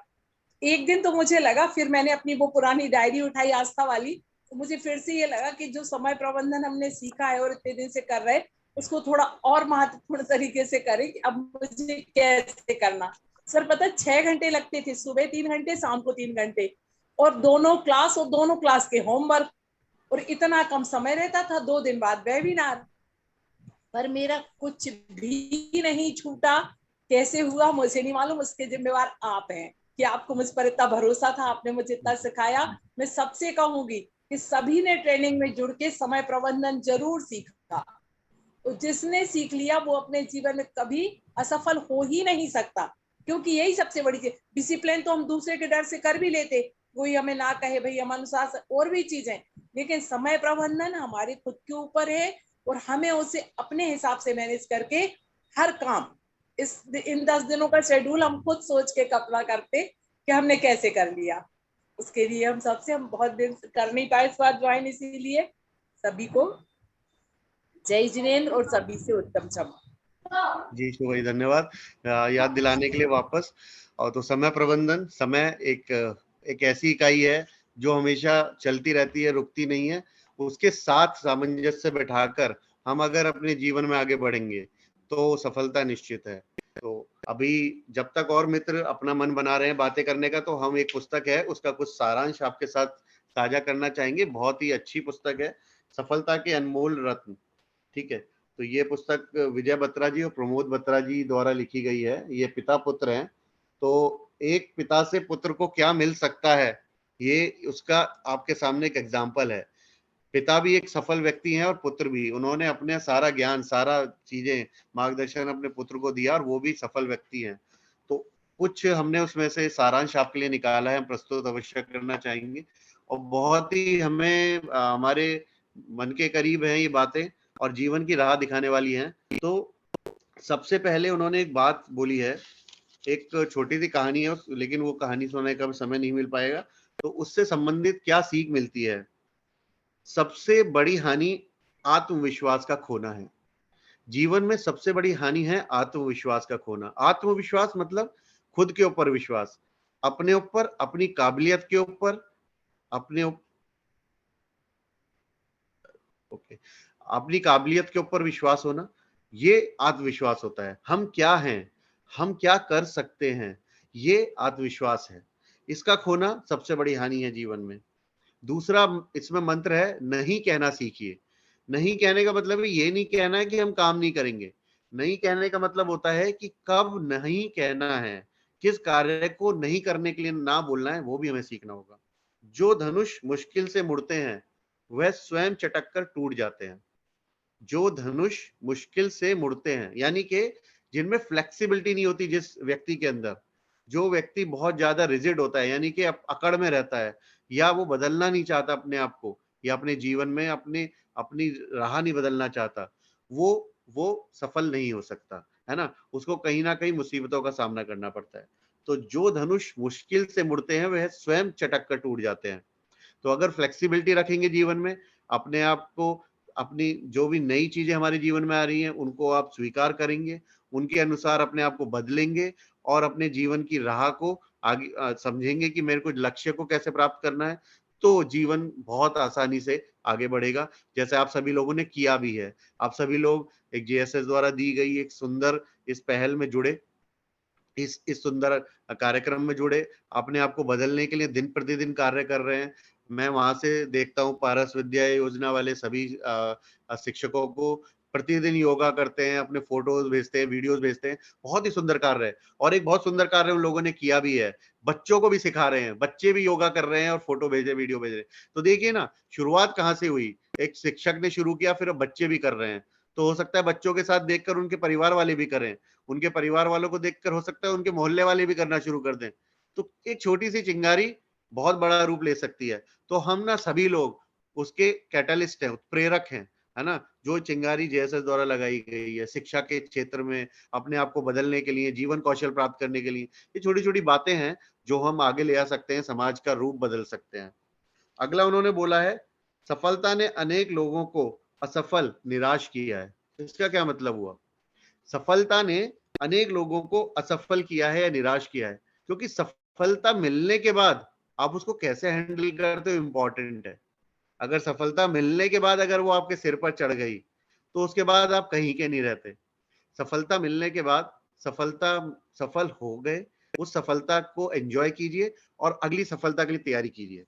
आप किसी काम में तब तक सफल नहीं हो सकते जब तक आप उस काम को रुचि से ना करें। पैशन होना चाहिए किसी भी कार्य को करने। जैसे हम शिक्षक हैं सभी, हमें मजा आता है पढ़ने में, पढ़ाने में, है ना। तो हमें, ये हमारा कार्य भी है और हमें आनंद भी आता है इस कार्य में, तो हम इसमें सफल हो रहे हैं। पहले मैंने समय बर्बाद किया, अब समय मुझे बर्बाद कर रहा है। समझ रहे हो? समय, जो भी शोभा जी ने भी बात की, टाइम मैनेजमेंट, समय प्रबंधन। अगर समय को बर्बाद कर रहे हैं तो समय भी वैसी गति से चलता रहेगा और वो कुछ नहीं हम प्राप्त कर पाएंगे। वो रेत की तरह हाथ से निकल जाएगा, वापस नहीं ला सकते। समय एक बहते जल की तरह है, वो जल वापस अभी कभी नहीं मिलता। नदी में आप खड़े हो जाइए, जो जल निकल गया आपके सामने से वो वापस नहीं आता, आपको नया मिलता है लेकिन पुराना नहीं मिलता। तो समय क्या है? बहता जल है। तो समय ने पहले मैंने समय को बर्बाद किया, फिर समय ने मुझे बर्बाद किया। अनुभव ऐसी उपलब्धि है जिसे आप यूं ही नहीं पा सकते, अनुभव करने से आता है, अनुभव करने से आता है। जब हम करते हैं तो ही सीखते हैं, तो ही हमें सफलता मिलती है। जी, अभी और भी चीजें हैं बोलने के लिए, लेकिन विनय कुमार जी ने हैंड रेज किया हुआ है। जी विनय जी, स्वागत है आपका, कुछ कहना चाह रहे हैं? जय जिनेंद्र सर। जी जी जी, विनय जी बताइए। सबसे पहले मैं आज के इस कार्यक्रम में उपस्थित सभी को बहुत बहुत धन्यवाद करना चाहूँगा, और खास करके दीपक सर जी को मैं बहुत बहुत धन्यवाद करना चाहूँगा, जिन्होंने इस तरह का कार्यक्रम कर मधुबन शिखर जी के आसपास के सुदूर गांव, जहाँ लोग जूम ऐप या जूम मीटिंग के बारे में भी नहीं जानते थे, इस तरह का कार्यक्रम में जुड़कर लोग अपने आप को मतलब कुछ ऐसा प्लेटफॉर्म ले पा रहे हैं, या उस प्लेटफॉर्म तक धीरे धीरे पहुंचने का प्रयास कर रहे हैं, जहाँ से लोगों को कुछ सीखने को मिल रहा है। जी। और बहुत उस साथ ही में जैन शिक्षा समृद्धि पारस विद्या योजना को भी बहुत बहुत धन्यवाद, तहे दिल से धन्यवाद देता हूँ कि उन्होंने जो कार्य बहुत पहले ही प्रारंभ की थी, बीच में किसी कारणवश बंद कर दी गई थी, उन्होंने इस कार्य को पुनः फिर चालू कर यहाँ के शिक्षा व्यवस्था को सुदृढ़ करने का काम कर रही है। मैं ऐसी मन में कामना करता हूँ कि ये कार्यक्रम हमेशा चले, ताकि यहाँ के जो सुदूर गांव है, जहाँ में शिक्षकों की घोर कमी है, उन क्षेत्रों पे काम कर लोगों को शिक्षित कर यहाँ के शिक्षा व्यवस्था और यहाँ के लोगों में काफी बदलाव लाए या मिलेगा, ताकि हमारे शिखर जी का भी नाम देश प्रदेश में जिस तरह से तीर्थ स्थल के नाम से जाना जाता है, उस तरह से यहाँ से शिक्षा व्यवस्था के भी से नाम से लोगों को जाना जाए। शिखर जी एक ऐसा जगह है जहाँ पे शिक्षा का बहुत ही समुचित व्यवस्था है। सर, हमने एक मोबाइल चलाने के दरमियान हमने एक कविता पढ़ा था, उसमें तो हमको बहुत अच्छा लगा था, उसको मैंने नोट किया था, तो मैं वो बातें आप सबसे के बीच में शेयर करना चाहता हूँ, क्योंकि हमको बहुत अच्छा लगा था। और आनंद परम जी का ये लिखा हुआ है, तो उसमें लिखा है, सर कोशिश कर हल निकलेगा, कोशिश कर हल निकलेगा, आज नहीं तो कल निकलेगा, अर्जुन के तीर सा सध मरुस्थल में भी जल निकलेगा, मेहनत कर पौधों में पानी दे, बंजर जमीन से भी फल निकलेगा, ताकत जुड़ा हिम्मत को आग दे, फौलाद का भी बल निकलेगा, जिंदा रख दिल में उम्मीदों को, नस्ल के समुंदर में भी गंगा जल निकलेगा, कोशिश जारी रख कुछ कर गुजरने की है आज थमा थमा सा, जो है आज थमा थमा सा, कल वो चल निकलेगा, कोशिश कर हल निकलेगा। ये छोटी सी पंक्ति का भाव है कि हमें निरंतर कोशिश करना चाहिए, और असफलता को एक जो है सुझाव या उसको मतलब जो है पॉजिटिव व्यू में देखा जाए, तो उसको जो है अपने कमी को सुधारने का अवसर समझकर आगे निरंतर मेहनत करना चाहिए। और इस कविता के भाव में भी ये सब बातें कही गई है कि अगर आप मेहनत करते हैं तो मरुस्थल में भी जो है जरूर जल निकलेगा, और जहाँ बंजर भूमि में भी फल निकलेगा, अगर हम मेहनत करते हैं तो। मैं सभी प्रतिभागियों से पारस विद्या योजना और जैन शिक्षा समृद्धि से तमाम जुड़े सभी से मतलब गुजारिश करूंगा कि आप सबने जिस तरह के इस कार्य को कर रहे हैं, ये बहुत बड़ी कार्य है, इस सब में आपका सहयोग बहुत सराहनीय है, और इसी तरह का कार्यक्रम में सम्मिलित होकर और लोगों को प्रेरित करें और आगे बढ़ने का प्रेरणा दें। बहुत बहुत धन्यवाद सर, थैंक यू। बहुत बढ़िया, बहुत अच्छी बात कही विनय जी आपने। मेहनत कर हल निकलेगा, मतलब हमेशा सफलता मिलेगी, बस अपना प्रयास करते रहना चाहिए, रुकना नहीं चाहिए, चलते रहना चाहिए, और जितना भी हम कार्य करेंगे उसका फल अवश्य मिलेगा। और आप जो मेहनत कर रहे हैं वहां पर अपने क्षेत्र में, आप शिखर जी में, जयनगर, मधुबन में, आप विनय कुमार जी बहुत अच्छा कार्य कर रहे हैं, सबको प्रेरित कर रहे हैं, और इसी तरीके से आप प्रेरित करते रहिए, मार्गदर्शक बने रहिए सबके। आप टॉर्च बियरर है, मशाल लेके चलने वाला व्यक्ति जो आगे बढ़ता है, आगे बढ़ाता है लोगों को। ये अब ये इच्छा शक्ति भी सबके अंदर नहीं होती, तो ऐसे ही आप करते रहिए, सबको साथ लेकर चलते रहिए।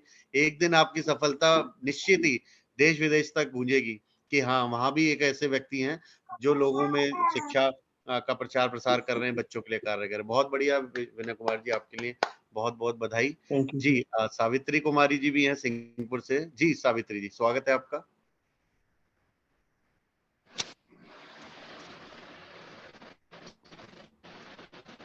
जी सावित्री जी। इस कार्यक्रम में जुड़े सभी को मेरा जय हिंद, धन्यवाद, नमस्ते। जी धन्यवाद कैमरा नहीं थोड़ा सॉरी एडजस्ट कर सर, लेंगे, कैमरा थोड़ा नमस्ते। नीचे कर लेंगे। जी हाँ जी धन्यवाद। श्री कुमारी पारस विद्या योजना से जुड़े मेरा प्रिय पुस्तक है सत्य के साथ मेरा प्रयोग, जिसका लेखक है महात्मा गांधी, राष्ट्रपिता और बापू के नाम से भी जाने जाते हैं वो। जी पूरा मोहनदास करमचंद गांधी थे। उनका जन्म 2 अक्टूबर 1969 गुजरात पोरबंदर में हुआ था। गांधी जी ने अपने केवल आजादी के लिए लड़ाई प्रदर्शन हुए नहीं, बल्कि वे बहुत अच्छे समाज सुधारक भी थे। उन्होंने बहुत अच्छे समाज सुधारक के कार्य भी किए थे। उन्होंने जातिवाद, छुआछूत, बाल विवाह और सांप्रदायिक भेदभाव जैसी अनेक समस्याओं हेतु कई रचनात्मक कार्य भी किए हैं। गांधी जी ने सत्य के साथ किताब में अपने बचपन से लेकर के असहयोग आंदोलन के प्रारंभ होने तक के जीवन का परिचय दिया। इस पुस्तक में उन्होंने अपना शिक्षा, विवाह, विलायत जाने का, दक्षिण अफ्रीका में अपने सत्याग्रह का प्रयोग का और भारतीय राजनीति में प्रवेश करने आदि घटनाओं का बहुत ही सच्चाई के साथ जिक्र किया है।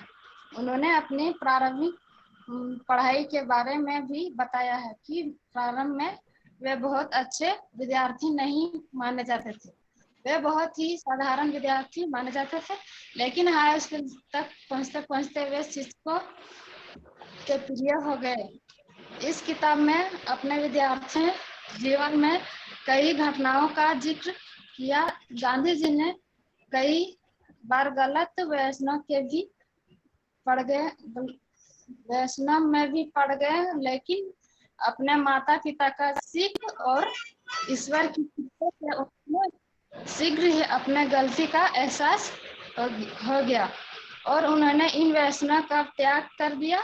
एक बार उन्होंने चोरी भी की थी। जब उन्हें एहसास हुआ कि उन्होंने बहुत गलत किया है, तो अपने पिता के समक्ष एक चिट्ठी लिखकर के अपने गलती का स्वीकार किया और उसने माफी भी मांगी। मुझे इन घटनाओं को पढ़कर बहुत ही आश्चर्य होती है कि गांधी जी ने कितने निर्मल हृदय के थे, जो अपने देशों को सार्वजनिक रूप से प्रकट कर लेते थे।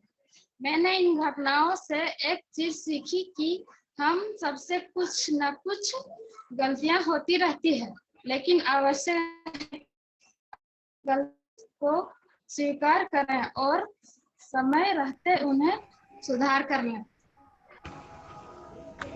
सर जी जी बहुत बढ़िया। आपने सत्य जी इसमें क्या ऐसा है जो हमने जीवन में प्रयोग करने वाले हैं? जी एक पॉइंट कहना चाहते थे कि सबसे बड़ी बात यह है कि उसके वो एक व्यक्ति के अंदर 4 पद क्या गांधी जी ऐसे थे कि उसके अंदर 4 गुण थे। वकील में भी थे और राजनेता में भी थे और कार्यकर्ता में भी थे, लेखक भी थे। एक व्यक्ति के अंदर इतना 4 1 2 3 4 सारे गुण रहेंगे तो कितना अच्छा है। हम भी बन सकते हैं, कर सकते हैं उसके जैसा। जी बिल्कुल अवश्य कर सकते हैं। अगर हम लगे रहेंगे, कार्य करते रहेंगे तो लक्ष्य निर्धारित करना आवश्यक। बच्चों को कैसे हम समझाएंगे ये सब बातें, बच्चों तक कैसे पहुंचाएंगे हम, कुछ बता सकते हैं इस बारे में? जी सीधा बता सकते हैं कि ये मतलब अपनी गलती यदि हम करेंगे तो हम खुद से भी एहसास करके, हर एक व्यक्ति से गलती होता है, तो हम सुधारेंगे। जी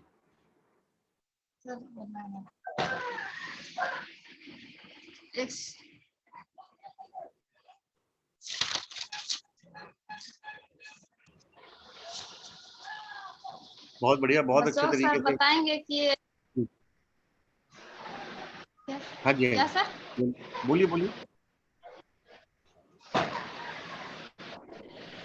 बच्चों को हम बता सकते हैं कि सत्य के साथ हम एक महात्मा गांधी थे, मेरे बापू थे, राष्ट्रपिता, जो इतना सारा ये किए हैं, उसके जैसा हम भी कर सकते हैं।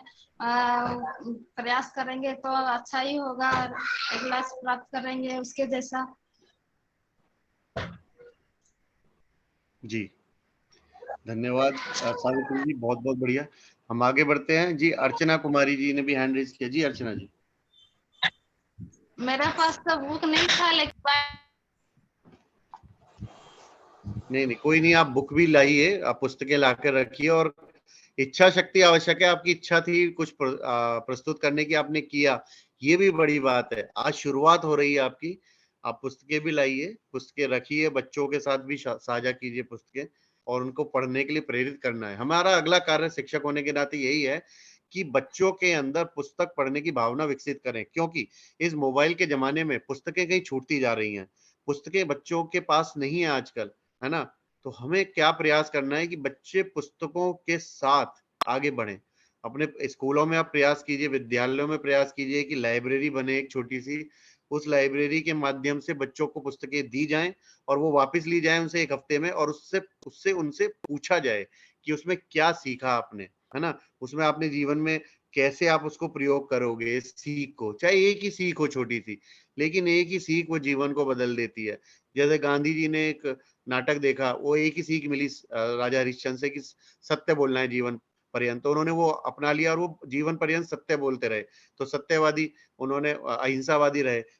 तो एक ही चीज जीवन को बदल सकती है। आवश्यक नहीं है कि बहुत सारी चीजें की जाए जीवन में, एक ही बात पे चला जाए तो भी हम सफल हो सकते हैं। जी सावित्री जी, बहुत बहुत धन्यवाद जी। अर्चना कुमारी जी ने हैंड रेज किया है, उसके बाद नेहा जी भी आ गए हैं, फिर नेहा जी की प्रस्तुति रहेगी। जी अर्चना जी।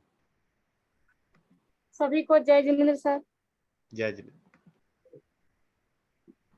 सर, मेरा जो हिंदी किताब है उससे मैं कुछ पढ़ी है, उससे मैं समझी समझ करके बताना चाहती हूँ।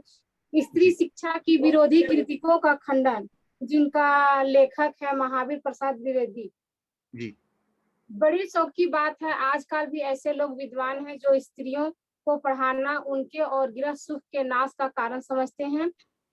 और लोग भी ऐसे वैसे नहीं, सुनिश्चित लोग, ऐसे लोग जिन्होंने बड़े बड़े स्कूलों और शायद कॉलेजों में भी शिक्षा पाई है, जो धर्म शास्त्र और संस्कृति के ग्रंथ साहित्य से परिचय रखते हैं, और जिनका पेशा कुशिक्षितों को सुनिश्चित करना, कुमार्गगामियों को सुमार्गगामी बनाना और अधिकारियों को धर्म तत्व समझना है। उनकी दलीलों सुन लीजिए। पुराने संस्कृत कवियों के नाटकों में कुलीन स्त्रियों से अपढ़ों की भाषा में बातें कराई गई है, जिससे प्रमाणित है कि इस देश के स्त्रियों को पढ़ाने की चाल न थी होती थी, और इतिहास पुरानी में उनको पढ़ाने की नियमबद्ध प्रणाली जरूर लिखी मिलती। स्त्रियों को पढ़ाने से अनर्थ होते हैं।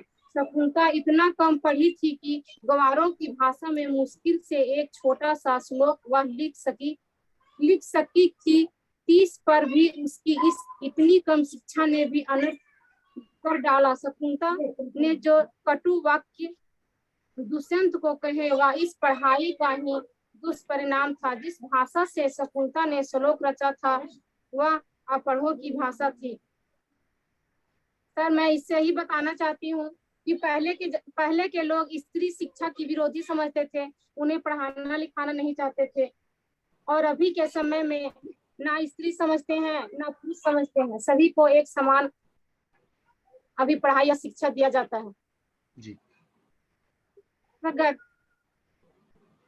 जी, बहुत बढ़िया बात है। मध्यकाल एक ऐसा समय आया था जब स्त्री शिक्षा को रोक दिया गया था। उन्हें आगे बढ़ने से रोका गया था, तो काफी लोगों ने उस पर कार्य किया, प्रयास किया। स्त्री शिक्षा विद्यासागर जी ने भी किया और बहुत सारे लोग हैं, जिसमें आपका स्त्री शिक्षा को कैसे आगे बढ़ाया जाए। सावित्रीबाई फुले बहुत बड़ा नाम है इस विषय में, इस क्षेत्र में। सावित्रीबाई फुले, उन्होंने क्या किया था कि स्त्री शिक्षा को जोड़ दिया, बल दिया और पूरे समाज से लड़े और अकेले ही स्त्रियों को पढ़ाना शुरू किया। उन्होंने विद्यालय की स्थापना की। तो आप बहुत बढ़िया कार्य अपने क्षेत्र में, अगर आपको ऐसा लगता है कि स्त्री शिक्षा नहीं हो पा रही है, तो आप भी कोई ऐसा प्रयास कीजिए, अपने आप शुरू कीजिए पढ़ाना। चाहे आप 5 लोगों को पढ़ाइए, 3 लोगों को पढ़ाइए, है ना? तो अगर आपने 3 लोगों को पढ़ा दिया है, 5 लोगों को पढ़ा दिया है और वो भी आगे ऐसे लोगों को पढ़ाते रहें, तो हमारे सारे पूरे क्षेत्र में जितनी भी स्त्रियां हैं, सब पढ़ लिख जाएंगी। और एक पढ़ी हुई स्त्री पूरे परिवार का जीवन बदल सकती है, पूरे परिवार की दिशा दशा बदल सकती है। तो ये हमें कार्य करना चाहिए, और अगर आप इसमें कुछ कार्य करना चाहें तो हम सभी लोग आपके साथ हैं, इसमें हम सभी मदद करने के लिए तैयार हैं। जी अर्चना जी, बहुत बहुत धन्यवाद आपकी बात रखने के लिए। जी नेहा कुमारी जी, नेहा जैन जी, सॉरी, नेहा जैन सागर, जी स्वागत है आपका। सभी के लिए सादर जय जिनेंद्र। और मैं नेहा जैन सागर से, और मैंने पुस्तक है पोलियाना है एलिनोर एच पोटर। ये पुस्तक बहुत ही अच्छी पुस्तक है, क्योंकि जब भी मैं इस पुस्तक को पढ़ना स्टार्ट किया, और जैसे ही मैं इस पुस्तक को पढ़ती जा रही थी, तो मैं एक दिन में कम से कम 10 से 15 पेज पढ़ लेती थी। मन में लगा तो इस पुस्तक के चयन का कारण मेरा सबसे अच्छी बात यह रही, जो पोलियाना थी, एक छोटी सी बच्ची है, उसका जो खेल था खुश रहने का खेल, और खुश रहना सभी के जीवन में सभी लोग चाहते हैं कि मैं और अच्छे से। छोटी सी नन्ही सी बच्ची ने जब खुश रहने का खेल इस तरह था उसका, कि वह ये सोचती थी कि हर कुछ ऐसा ढूंढो आप करते है या वो नेगेटिव है, तो वो नेगेटिव पे ना जाके वो पॉजिटिव में जाती है। तो हर कुछ को ऐसे ढूंढो जिसको लेकर खुशी मिले, और इसमें फर्क नहीं पड़ता कि वह क्या है, और बस हमें पता होना चाहिए कि हमें खुश कैसे होना है। जैसे कि एक घटना थी कि जब उसकी आंट पॉली थी, तो जब वो अब घर पे आती है, तो उसकी भी एक सोच थी कि हमें एक हमारा भी एक कमरा हो, वो भी बहुत सुंदर हो, उसमें कालीन बिछा हुआ हो, और सब कुछ चाहती थी। लेकिन आंट पॉली जब उसको पोलियाना को नहीं चाहती थी, तो उन्हें एक छत के कॉर्नर में एक कमरा बना हुआ था, उसकी सफाई करवा के उसके लिए वहां रुकने दिया। तब उसने वहां पर भी जब वो गई, उसको थोड़ा सा तो बुरा लगा कि आंट पॉली ने मुझे ऐसे वाला कमरा दिया, लेकिन जब उसने अपनी कमरे की खिड़की खोली, तो बस उसके लिए एक नया चीज मिल गई। नहीं, यह बहुत ही अच्छा है कमरा, और यहाँ से पहाड़ी भी है, यहाँ पर बड़े बड़े पेड़ पौधे भी हैं, मैं यहाँ पर खेल सकती हूँ। और उसने उस चीज में भी पॉजिटिविटी निकाल ली, और वो वहां पर भी उस कमरे में भी बहुत खुश रहने लगी थी। तो ये एक चीज नहीं है, उसने इतनी सारी, जो उसकी पोलियाना की जो पुस्तक है, ये सिर्फ मैं एग्जाम्पल दे रही हूँ, ये ऐसी हर एक पुस्तक बहुत ही अच्छी है, जो आगे पढ़ोगे तो उसमें बहुत सारी चीजें, खुश रहने का खेल वो अपने तक सीमित नहीं रखा उसने। जो उसकी नैनी थी, आंट पॉली थी, और उसके जो अंकल थे, बहुत सारे लोग थे जो उनके साथ में उसने इस गेम को खेला और सभी के लिए सिखाया। और इस पुस्तक का चयन का कारण मेरा यही रहा, और इस पुस्तक से मैंने यही सीखा, सबसे अच्छी सीख है कि खुश हम कैसे रह सकते हैं, कैसे हम पॉजिटिव बन सकते हैं, कैसे हम नेगेटिव चीजों में भी पॉजिटिवता को लेके आ सकते हैं, कैसे हम सकारात्मक अपनी सोच को बना के और खुश रह सकते हैं। तो इस पुस्तक से मुझे बहुत सारी चीजें सीखने को मिली, और इसको मैंने अपने जीवन में भी उतारा। मैं भी यही चाहती हूँ, जब भी मुझसे कोई भी मिले तो हमेशा वो खुश रहे, और अपनी खुश रहने की आदत को सीखे, और सबके लिए पॉजिटिव कर दूं। तो मुझे ये बहुत अच्छी मिली, और इसको मैंने अपने जीवन में लाया, और मैं यह चाहती हूँ, मैं विद्यार्थियों को कैसे सिखाऊं, तो मैं यही चाहती हूँ कि यह पुस्तक, अगर जैसे क्या होता है स्कूल में बच्चों के लिए जो फ्री टाइम रहता है, एक फ्री क्लास रहती है, उसमें बच्चों को अगर ये कंटिन्यू कराया जाए और बच्चों को ये शुरू से लेके पढ़ाया जाए तो बच्चे भी इतना इंटरेस्ट से पढ़ेंगे कि इसके आगे अब क्या हुआ मैम। मतलब हमें ये उम्मीद है कि इस पुस्तक को सभी टीचरों को भी पढ़ना चाहिए, सभी बच्चों को पढ़ाना बहुत जरूरी है कि छोटी सी लड़की कि वो अपने अंदर कैसे उसकी सकारात्मक सोच, अपनापन, उसका प्यार, और उसमें से जो मेन कुछ पॉइंट से, एक छत का जो छोटा कमरा, जो मैंने आपके लिए कुछ एग्जाम्पल बताए, प्रिज्म, जो प्रिज्म होते हैं, जो अंधेरी कमरे में जो आंटी रहती थी तो वो तबीयत खराब थी तो वो उस कमरे में, अंधेरी कमरे में प्रिज्म ले जाकर बना के लगाती है तो उसको कैसे रोशन कर देती है वो छोटी सी बच्ची। और जिमी ने उठाया एक बीड़ा, मतलब ये हम छोटे से कुछ पॉइंट ही बता रहे हैं लेकिन उसके जो पॉइंट है हर एक पॉइंट बहुत ही इंपॉर्टेंट है और बहुत ही अच्छा है। पॉलियाना की चिट्ठी आई तो जब वो खुद भी, जब लास्ट में वो भी वो विकलांग हो जाती है लेकिन वो अपनी पॉजिटिविटी नहीं छोड़ती है, तो हमें भी अपने जीवन में ऐसे ही करना है, कभी भी हम अपनी पॉजिटिविटी को ना छोड़ें और हमेशा आगे बढ़ते रहें और हमेशा खुश रहें। बस मैं यही कहना चाहती हूँ। सभी के लिए जय जिनेंद्र, धन्यवाद। बहुत बढ़िया प्रस्तुति नेहा जी, और बहुत सुंदर तरीके से आपने बात को रखा, मुस्कुराते हुए, सकारात्मकता दिखाते हुए, चेहरे से भी, अपनी बातों से भी। तो जो नजरिया है वो आप जब बदल लेते हो ना तो नजारे बदल जाते हैं। जैसा पोलियाना ने कमरा देखा लेकिन उसके बाद जब खिड़की खोल के उसने अपना नजरिया बदला कि मैं इस कमरे में रहकर भी कैसे खुश रह सकती हूँ, वो बहुत इंपॉर्टेंट था जी। तो जब हम नजरिया बदल लेते हैं जीवन के प्रति, अपने कार्यों के प्रति, अपने चारों तरफ के वातावरण के प्रति, तो हमारा सारा का सारा जीवन ही बदल जाता है और हम सफलता की ओर अग्रसर होते हैं। सकारात्मक सोच बहुत आवश्यक है जी। बहुत बहुत धन्यवाद जी। जी शोभा जी। मैं ये कह रही हूँ, इस सब के बावजूद वहाँ एग्जाम भी चल रहे थे, शिक्षा भी चल रही थी और मैं क्लास कम ज्वाइन कर पाती थी क्योंकि मेरे साथ जिम्मेवारियां दी गई थी। पर सर जब एग्जाम की शुरुआत थी, मतलब सबने नाम लिखवाए तो मैंने भी लिखवा दिया। सबने कहा आप तो पढ़ नहीं पाए ज्यादा, हमने कहा लेकिन हमें विश्वास है कि हम कर लेंगे। और सर मैं 1 नंबर से फर्स्ट नहीं रही, सेकंड रही। 1 नंबर मेरा कमरा, लेकिन मैं सेकंड आई वहाँ। फर्स्ट और सेकंड तो बात की बात है, पार्टिसिपेशन इंपॉर्टेंट है। कितने लोग तो भागीदारी नहीं करते। तो जेसी ओन्स की बहुत बड़ी कहानी है ओलंपिक के लिए, जब वो जर्मनी से खेले थे तो हिटलर ने भी अप्रिशिएट किया था। उन्होंने बोला था जेसी ओन ने कि पार्टिसिपेशन इंपॉर्टेंट है, जीतना हारना इतना इंपॉर्टेंट नहीं है, क्योंकि बहुत सारे लोग तो पार्टिसिपेट ही नहीं कर रहे हैं, है ना। लाखों लोग पार्टिसिपेट नहीं कर रहे, 100-200 पार्टिसिपेट कर रहे हैं, वो विनर है एक्चुअली, क्योंकि उन्होंने सोचा। फर्स्ट सेकंड तो बात की बात है, अगली बार फर्स्ट भी आएंगे, ऐसा कुछ नहीं है, प्रयास करते रहना आवश्यक है। तो एक लास्ट हम बात करेंगे आपके सामने, लगातार अभ्यास से आप किसी भी काम में दक्ष हो सकते हैं। लगातार अभ्यास से आप किसी भी काम में दक्ष यानी एक्सपर्ट हो सकते हैं। लगातार प्रयास करते रहिए, जैसे एकलव्य ने किया, बिना गुरु से सीखे भी देख देख कर अभ्यास किया, प्रयास किया और वो एक्सपर्ट हो गए और अर्जुन से भी बड़े तीरंदाज बने। और सोचे समझे बिना पढ़ना बिना पचाए खाना खाने के समान है, यानी कि ऐसी सोच के समझ के पढ़ना।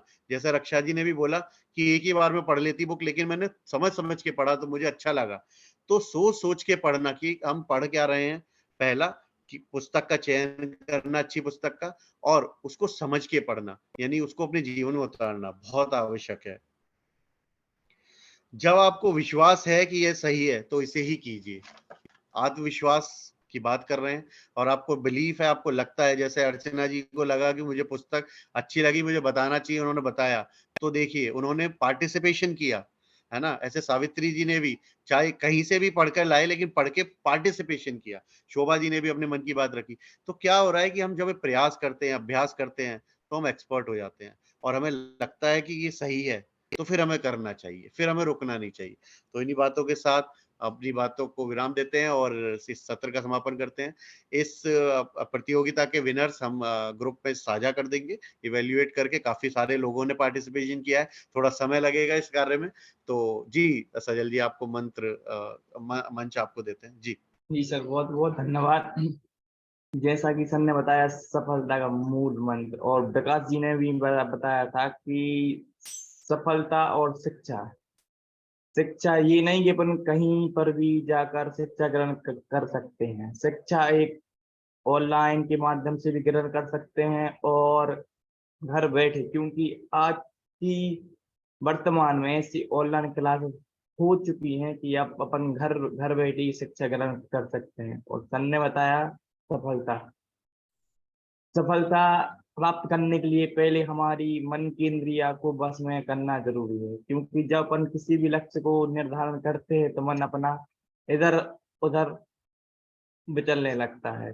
पहले अपन मन को बस में करना चाहेंगे, फिर अपन सफलता को बना सकते हैं, कोई भी लक्ष्य निर्धारण कर सकते हैं।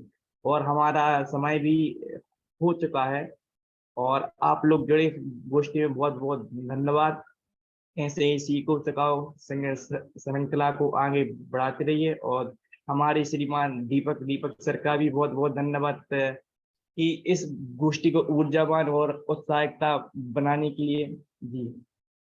और टाइम भी हो चुका है। समापन के पहले चार पंक्तियों का प्रभु का स्मरण करते हैं ताकि ऐसे ही ऊर्जावान भावनाएं बनी रहें। इसलिए सभी प्रत्याशियों से अनुरोध है प्रार्थना की मुद्रा को धारण करें। मंगलम भगवान वीरो मंगलम गोतिमोगणे मंगलम कुंद कुंदाद्यो जैनम धनुस्तु मंगलम सर्व मांगल्य मांगल्यम सर्व कल्याण कारणम प्रधानम सर्वधर्माणाम जैनम जयतु शासनम।